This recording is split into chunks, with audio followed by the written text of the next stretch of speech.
우리가 성경을 읽어서 잘 알고 있는 대로 다윗은 이스라엘 역사상 가장 위대한 왕입니다. 그런데 다윗의 인생을 자세히 들여다보면 그렇게 꽃길만 그런 사람이 아닙니다. 어릴 적부터 정말로 갖은 어려움과 고난을 많이 겪었습니다. 그런데 그런 고난을 다 딛고 일어서서 이스라엘 역사상 가장 위대한 왕, 그리고 하나님께서 가장 기뻐하시는 그런 왕이 되었습니다.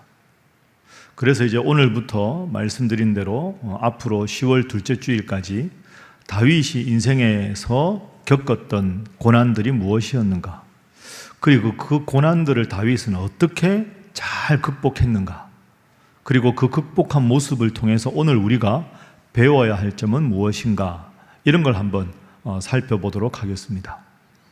오늘은 그 첫 번째 시간입니다. 오늘 이 첫 번째 시간에는 왜 하나님은 다윗을 선택하셨는가, 이 중요한 질문에 대해서 살펴보겠습니다.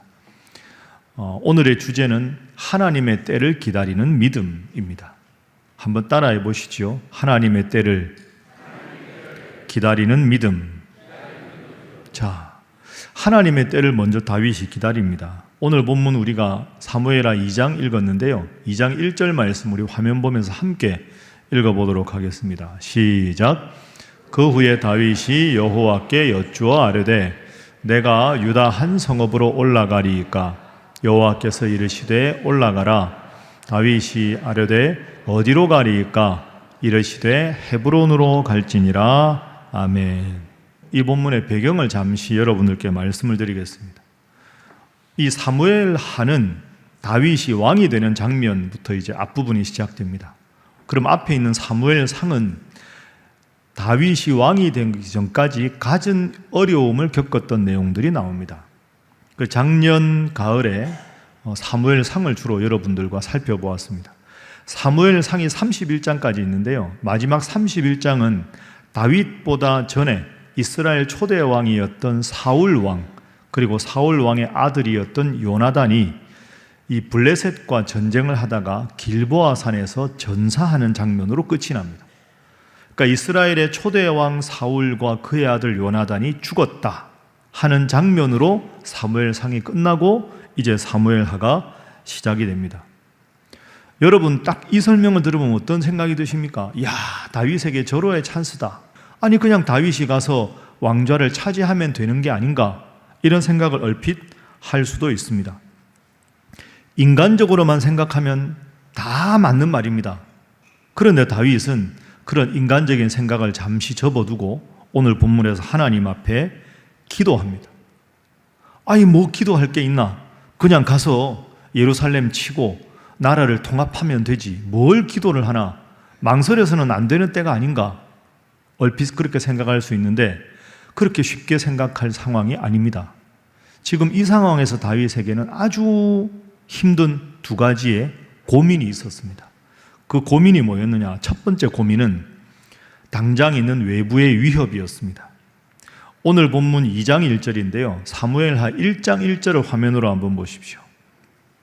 사울이 죽은 후에, 그죠? 사무엘상 31장에 사울이 죽은 후에 다윗이 아말렉 사람을 쳐 죽이고 돌아와 다윗이 머물렀습니다.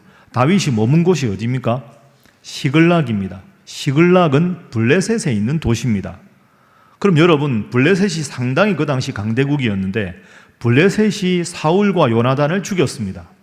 그러면 다음에 이스라엘을 치기 위해서는 그 다음에 왕위 계승의 영순이었던 다윗을 죽이려고 하는 겁니다. 그런데 다윗이 지금 블레셋 땅 안에 있습니다. 다윗을 따르던 무리는 600명이었습니다. 600명의 무리와 다윗 하나 죽이는 것쯤은 식은 죽 먹기입니다. 그러니까 블레셋은 당차 이스라엘을 병합하기 위해서 다윗을 죽이려고 계획하는 시점입니다. 그러면 다윗은 빨리 블레셋 군대가 눈치채지 못하게 조용하게 비밀스럽게 600명을 데리고 블레셋 땅을 빨리 벗어나야 하는 것이 첫 번째 다윗의 고민입니다. 두 번째 고민입니다. 그것은 내부의 갈등입니다. 자, 여러분이 다윗이라고 생각해 보십시오. 블레셋 땅에서 몰래 빠져나왔습니다. 어디로 가겠습니까? 예루살렘으로 갈까요? 안 되는 일입니다. 왜? 사울 왕은 죽었지만 사울 왕을 따르던 수많은 장군들과 부하들이 버젓이 살아 있습니다. 그들과 만약에 전쟁을 한다면 다윗을 따르는 무리는 600명밖에 안 되는데, 아무리 왕이 없다고 해서 600명의 군대 정도를 이스라엘 최정예 군사가 무찌르는 것은 전혀 어렵지 않습니다. 여기에 다윗의 고민이 있는 겁니다. 블레셋에서는 빠져나와야 되고 이스라엘의 왕이 되기에는 넘어야 할 산이 너무나도 많은 겁니다. 자, 이런 복잡한 상황에서 다윗이 하나님께 묻습니다. 자신의 경험, 부하들의 조언, 자신의 능력 다 내려놓고 하나님 어떻게 할까요? 그게 2장 1절입니다. 자, 이런 설명을 들으시고 다시 한번 본문을 보시죠. 그 후에 다윗이 여호와께 여쭈어 이르되, 하나님, 제가 어떻게 해야 합니까? 유다 백성이니까, 자기가 유다 지파니까 고향 땅으로 갈까요? 그래, 가라. 어디로 갈까요? 헤브론으로 가라. 이렇게 말씀하신 겁니다. 여기서 중요한 게 있습니다. 한번 따라해 보시죠. 다윗이 여호와께 여쭈어 이르되, 내 생각, 주변의 조언 다 내려놓고 우선 하나님 앞에 기도하자. 하나님, 어디로 갈까요? 유다 성읍으로 갈까요? 가라. 유다 성읍 중에 어디로 갈까요? 헤브론으로 가라. 예, 알겠습니다. 그리고는 아무 말 하지 않습니다. 하나님 앞에 기도해서 응답받은 대로 헤브론으로 갑니다. 얼마를 머물렀느냐? 2장 11절 한번 보시죠. 함께 읽어봅니다. 시작. 다윗이 헤브론에서 유다 족속의 왕이 된 날수는 7년 6개월이더라. 아멘. 여러분, 7년 6개월이 짧은 세월이 아니지 않습니까? 7년 6개월 기다리면, 저기 다윗은 유다 지파니까 유다 한 지파의 왕이 됐지만 나머지 10지파, 11지파의 왕은 이스보셋이 돼서 점점 더 자리가, 왕위가 곤고해질 텐데, 그럼 어느 세월에 다윗이 왕이 되겠습니까? 그런데 다윗의 훌륭한 점이 여기 있습니다. 인간적인 생각 다 내려놓고 하나님 앞에 기도하고 하나님의 뜻에 온전히 순종합니다. 7년 6개월이라는 그 긴 기간 동안에 다윗은 오직 하나님의 말씀에만 순종합니다. 사울 왕이 죽었고 요나단도 죽었고 백성들은 자신을 따르고 있고, 그리고 목숨까지 바칠 수 있는 최정예 군사가 있었음에도 불구하고 모든 것을 내려놓았습니다. 제가 설교 준비하면서 이런 생각을 한번 해봤습니다.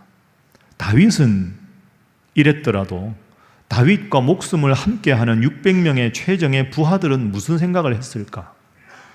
제 생각에 딱 이 상황이 되었을 때 다윗의 부하들의 눈이 빛나고 있었을 겁니다. 주군이여, 이제 때가 되었습니다. 백성들은 지금 혼란에 빠져 있습니다. 지금 당장 예루살렘 성으로 진격해서 이스라엘의 왕이 되어야 할 절호의 기회입니다. 많은 신하들이 그렇게 열렬하게 외쳤음에도 불구하고 다윗은 꿈쩍도 하지 않습니다. 아무리 주위에서 채근하고 조언을 해도 하나님께서 이 땅 헤브론에 머물라고 하셨다, 이 땅에 머무는 것이 끝났다라고 말씀하실 때까지 우리는 무조건 헤브론에서 하나님의 다음 명령에 순종하고 기다린다.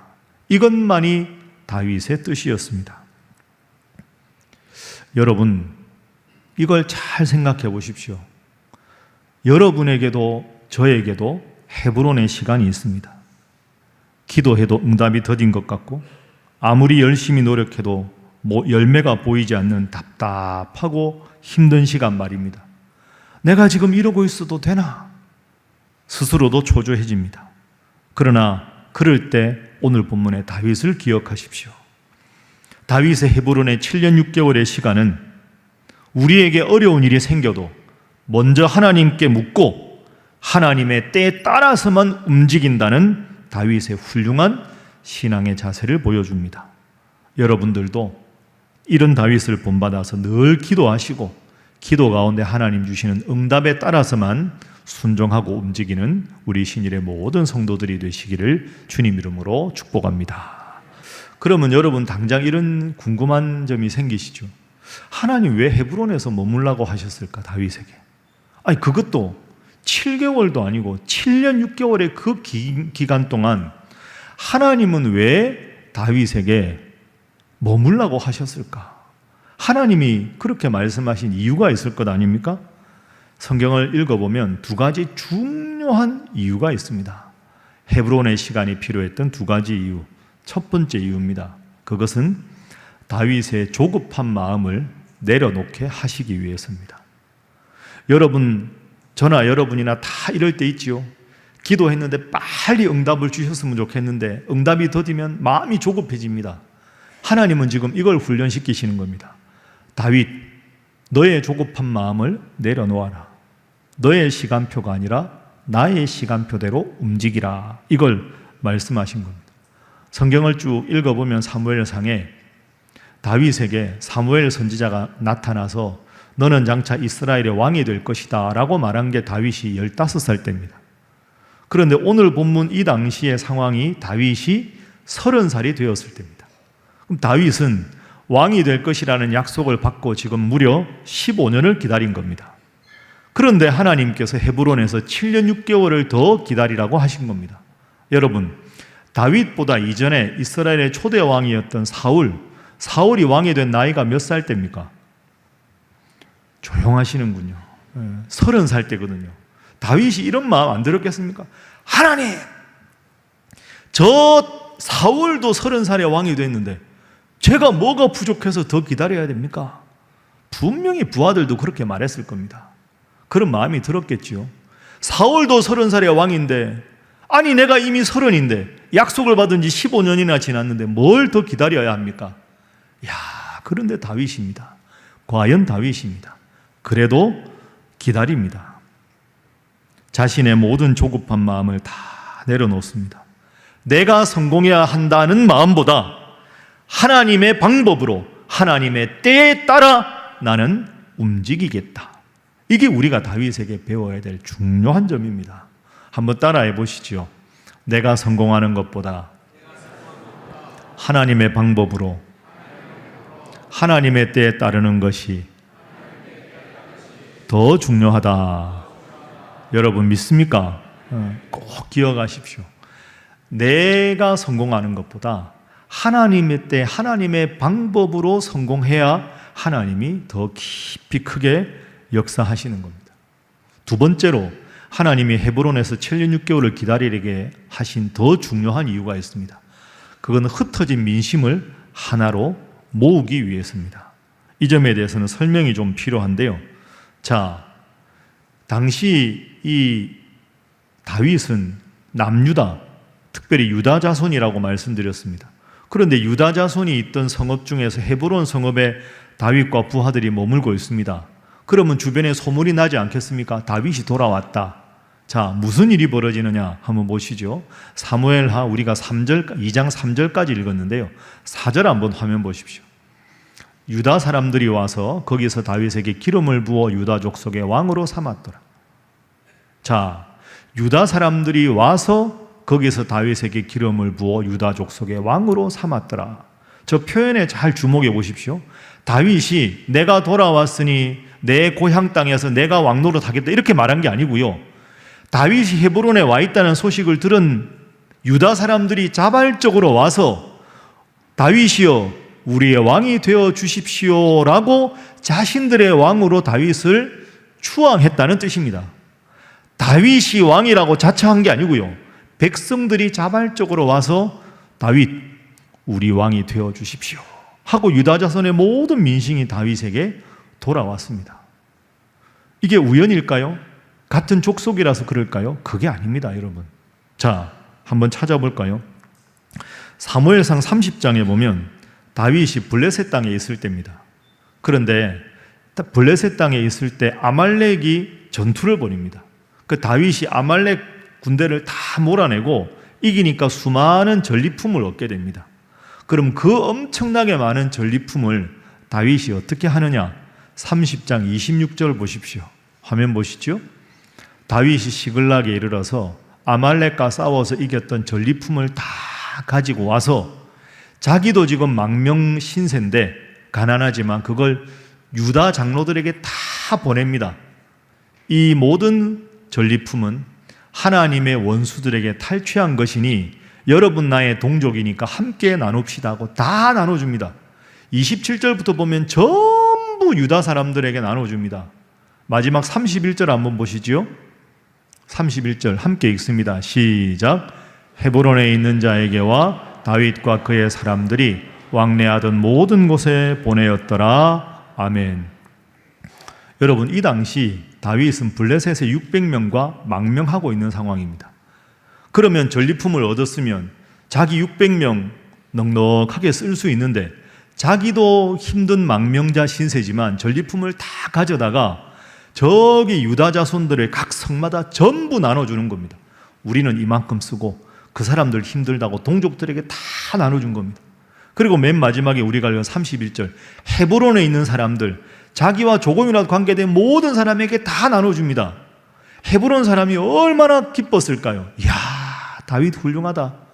아니, 자기도 저렇게 힘든데, 자기도 망명자 신세인데, 아니, 이 많은 전리품을 우리를 위해서 동족이라가 나누어 주다니, 이야, 다윗 훌륭하다. 전부 다윗을 향해서 감사한 마음이 있었겠죠. 그런 마음이 있었는데 그 다윗이 헤브론으로 돌아온 겁니다. 그러니 유다 사람들은 너무 기뻤던 거죠. 야, 어려울 때도 우리를 끔찍하게 사랑하고 배려했던 다윗이 돌아왔으니 이 다윗을 우리가 왕으로 섬기자. 그러면 이 유다 땅은 정말로 태평성대를 이룰 수 있을 것이다. 그래서 이 사람들이 자발적으로 와서 다윗을 지금 왕으로 추앙하고 있는 겁니다. 여러분, 중요한 교훈이 있지요. 베풀고 사십시오. 밑 빠진 독에 물 붓기가 아닙니다. 다윗이 과거에 이런 미래를 생각하지 않고 그냥 좋은 마음으로 도왔는데 이것이 모든 유다 사람들의 민심을 하나로 모으는 아름다운 결과를 가질 수가 있었습니다. 자, 두 번째는 이스라엘 사울의 잔당들입니다. 유다 자손이야 자신의 지파니까 다윗을 왕으로 섬겼는데 10지파는 지금 사울 왕을 왕으로 섬기던 지파들은 다윗을 왕으로 여기지 않고 있습니다. 그럼 그 잔당들은 계속해서 자신의 권력을 유지하려고 하겠지요? 쉽게 이렇게 생각할 수 있습니다. 아니, 뭐가 어렵습니까? 다윗이 유다 자손의 힘을 얻었으니 유다 자손하고 사울 왕의 잔당들하고 싸워서 이기면 다윗이 모든 나라를 통일해서 왕으로 등극하면 될 것 아닙니까? 아닙니다, 여러분. 그게 쉽지 않습니다. 왜 그럴까요? 다윗이 다음에 전 이스라엘의 왕이 되려면 싸우면 안 되지요. 내 백성이 되어야 할 사람들에게 칼을 겨누르고 죽여서 되겠습니까? 그래서 왕이 되었다고 한들 왕좌는 다윗의 왕좌가 되겠지만 북이스라엘 사람들의 민심은 다윗을 싫어할 겁니다. 마음에 한이 되겠지요. 자기가 왕 되려고 우리를 죽였다. 내 아들을 죽였다. 내 아버지를 죽였다. 분명히 그럴 것 아닙니까? 그러니 다윗은 지금 북이스라엘과 싸울 수가 없는 겁니다. 그러니 하나님께서 헤브론에서 7년 6개월을 기다리라 말씀하신 거죠. 다윗은 오직 기도하고 기다렸습니다. 그럼 그 사람들이 어떻게 됐을까요? 하나님이 알아서 민심을 돌려주셨습니다. 다윗은 가만히 있는데 하나님이 다 해주셨습니다. 자, 사무엘하 그 다음 장 3장 1절 한번 보시죠. 함께 읽어봅니다. 시작. 사울의 집과 다윗의 집 사이에 전쟁이 오래매 다윗은 점점 강하여 가고 사울의 집은 점점 약하여 가니라. 아멘. 따라합니다. 다윗은 점점 강하여 가고 사울의 집은 점점 약하여 가니라. 여러분, 이게 하나님의 방법입니다. 기도해라. 다윗, 기다려라. 내가 알아서 한다. 조급해하지 말아라. 민심이 걱정이냐? 내가 알아서 한다. 그리고 하나님께서 다윗의 조급한 마음도 다 내려놓게 하시고 전쟁하지 않아도 모든 이스라엘의 민심이 다윗에게 향하게 해주셨습니다. 여러분, 우리가 항상 실수하는 게 이것 아닙니까?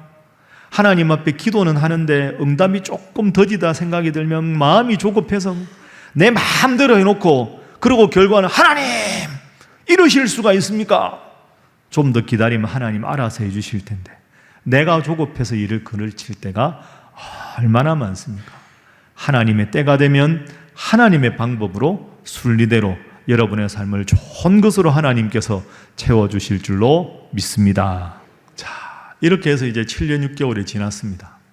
그러니 이제 명실상부하게 온 이스라엘의 왕이 되었습니다. 그래서 이 다윗은 하나님을 찬양합니다. 여러분 생각해 보세요. 15살에 왕이 되겠다고 약속을 받았는데 지금 30살 되었다가 또 7년 6개월을 지났으니까 37살 6개월 만에 조금 수습이 된 겁니다. 얼마나 오래 기다렸습니까? 그런데 이것도 다 의미 있는 시간이었죠. 그렇게 돼서 드디어 사울의 모든 잔당들을 다 물리치고 다윗이 명실상부하게 전 이스라엘 영토의 왕이 되었습니다. 얼마나 기뻤을까요? 다윗의 부하들은 또 얼마나 기뻤을까요? 아마 다윗이 이렇게 되고 나서 7년 6개월 딱 지나고 나서 자신만의 혼자 쉽게 말하는 집무실 같은 데 갔는데 자기도 모르게 눈에서 눈물이 픽 돌았지 않겠습니까? 야, 내 인생에 이런 날이 오는구나. 눈물이 막 줄줄줄줄 흐르면서 뺨으로 이렇게 눈물이 쭉 타고 흘렀을 겁니다. 자, 이때 이 오랜 시간이 지나서 하나님의 때에 맞춰서 모든 민심이 자기에게로 돌아왔을 때 이제 명실상부한 이스라엘의 최고 왕이 되었을 때 이때 다윗이 한 일이 있습니다. 무엇을 했을까요? 이때 시편을 짓습니다. 하나님 감사합니다. 그때 지은 시편이 시편 18편입니다. 시편 18편에 보면 표제어가 나오거든요. 화면 한번 보십시오. 여호와의 종 다윗의 시, 인도자를 따라 부르는 노래. 여호와께서 다윗을 그 모든 원수들의 손에서와 사울의 손에서 건져주신 날에 다윗이 이 노래의 말로 여호와께 아뢰어 이르되. 하나님께 찬양합니다. 제가 1절부터 3절까지 읽어보겠습니다. 나의 힘이신 여호와여, 내가 주를 사랑하나이다. 여호와는 나의 반석이시오, 나의 요새시오, 나를 건지시는 이시오, 나의 하나님이시오. 내가 그 안에 피할 나의 바위시오, 나의 방패시오, 나의 구원의 뿌리시오, 나의 산성이시로다. 내가 찬송받을 자 여호와께 아뢰리니 내 원수들에게서 구원을 얻으리로다. 아멘. 그렇습니다, 여러분. 다윗이 헤브론에서 하나님의 뜻대로 순종하며 기다린 7년 6개월의 시간이 결코 헛된 시간이 아니었습니다. 그 시간은 하나님께서 다윗을 연단시키시고 준비시키신 은혜의 시간이고 성숙의 시간이고 가장 값지고 아름다운 시간이었습니다. 여러분의 인생에도 하나님께서 기다리라. 좀 더 기다리라. 내가 너와 함께 하겠다. 내가 반드시 너의 삶에 복을 줄 것이다. 그 응답이 올 때까지 기도하고 기다리는 여러분 되시기를 주님 이름으로 축복합니다. 말씀을 정리하겠습니다. 우리 사랑하는 신일의 성도 여러분, 여러분의 삶의 주권은 하나님께 있습니다. 여러분 보시기에 답답하고 조급해도 하나님께 더 기도하십시오. 기도의 응답을 분명히 받고 그때서야 하나님의 뜻대로 믿음으로 나아가십시오.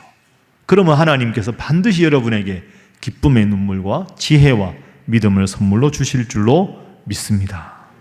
오늘 본문의 다윗을 꼭 기억하시고 내 인생의 헤브론 7년 6개월을 하나님 앞에 우직하게 순종하고 기도하여 여러분의 인생에 정말로 아름답고 귀하고 멋진 미래를 향해서 하나님 앞에서 기도하고 기다리는 여러분 모두가 되시기를 주님 이름으로 축복합니다.